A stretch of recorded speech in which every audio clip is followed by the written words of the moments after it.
জীবনে কাউকে আঘাত দেওয়ার আগে একবার ভেবে দেখবেন নিজে আঘাত পেলে কেমন লাগে। মনে রাখা উচিত, জীবনে কাউকে কাঁদিয়ে বেশি দিন ভালো থাকা যায় না। মেনে নিলে তুমি ভালো, না মানলে তুমি খারাপ।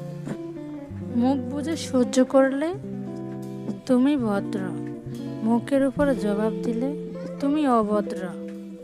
স্বামী স্ত্রীর মাঝে ঝগড়া হলে ভুলেও পর কোনো মানুষকে জানানো উচিত নয়, কারণ মানুষরূপী কিছু শয়তান আছে যারা সেই সুযোগটা নিয়ে সংসারটা ভেঙে দেওয়ার চেষ্টা করে। ছোট ছোট ভুল থেকে শিক্ষা নিতে শিখুন, কারণ হোঁচট কিন্তু ছোট ছোট পাথরেই খায়, পাহাড়ে নয়। যে মানুষটা সংসারের সবার খেয়াল রাখে, একটা সময় তারই খেয়াল রাখার কেউ থাকে না।